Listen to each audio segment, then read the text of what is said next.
আসসালামু আলাইকুম। আজকে তোমাদের শুটকি দিয়ে ঝোল রান্না করে দেখাবো লার্কির চুলায়। ভিডিওটি সবাই দেখতে থাকো। আমি শুটকি নিয়ে নিয়েছি, তারপর তেলের ভিতরে শুটকি দিয়ে দিয়েছি, এরপর একটু হলুদ, একটু লবণ দিয়ে দিয়েছি। এখন এগুলোকে ভেজে নিব, শুটকিগুলোকে একটু ভালো করে ভেজে নিব।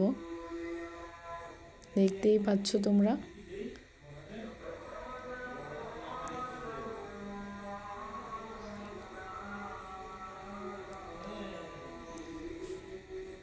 শুটকিগুলোকে ভালো করে ভেজে নিচ্ছি।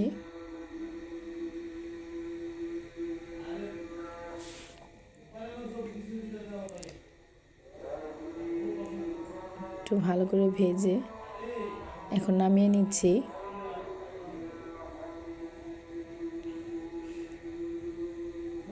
এখন আলু ভেজে নিব। আজকে সব কিছু ভেজে তারপর শুটকির ঝোল রান্না করব। আলুটা ভালো করে ভেজে নিব শুটকির মতো করেই। এই তো আলু দিয়ে দিলাম।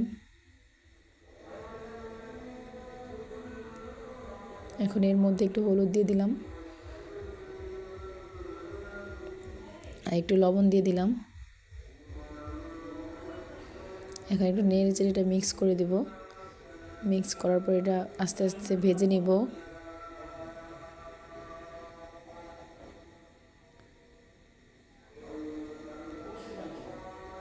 একটু ঢেকে দিলে আলুটা তাড়াতাড়ি সিদ্ধ হয়ে যায় এবং ভাজাও হয়ে যায়, তাই একটু পর পর ঢেকে দিচ্ছিলাম। তো ঢাকনা সহকারে আমরা আলুটা নামিয়ে নিয়েছি। এখন অন্য কড়াইতে তেল দিয়ে দিয়েছি, পেঁয়াজ দিয়ে দিলাম। পেঁয়াজ দেওয়ার পর নাড়াচাড়া করে নিলাম।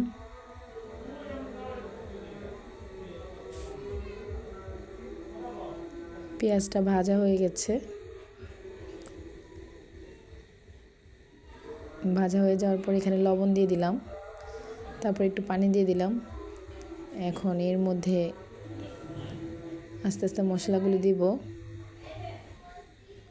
এই তো একটু হলুদ দিয়ে দিলাম, 1 চামচের মতো হলুদ দিয়ে দিলাম। এখন ধনিয়া গুঁড়া দিয়ে দিলাম আমরা 1 চা চামচ। মরিচের গুঁড়া দিয়ে দিলাম 2 চা চামচ।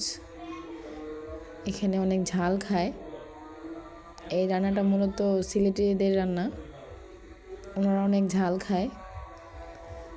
তো আন্টিদের থেকে আমি শিখেছি রান্নাটা। ওনারা আদা রসুন খায় না, সব কিছুতে কিছু কিছু জিনিসে মাংসতে আদা রসুন খায়। এখানে ওনারা পেঁয়াজ বাটা দিয়ে দিয়েছে। পেঁয়াজ বাটা দিয়ে এখন এটাকে ভালো করে নেড়ে চেড়ে দিচ্ছে। এখন ভাজা আলুগুলো দিয়ে দিয়েছে।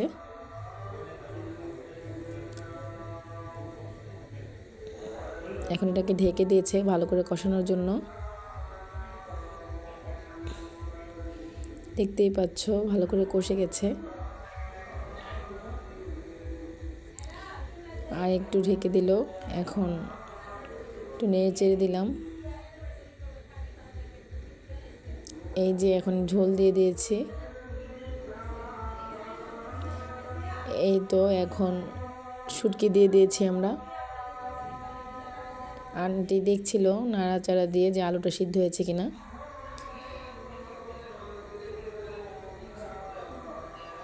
আলুটা সিদ্ধ হয়ে গিয়েছিল। দেখতেই পাচ্ছ কিভাবে আমরা শুটকির ঝোল রান্না করেছি।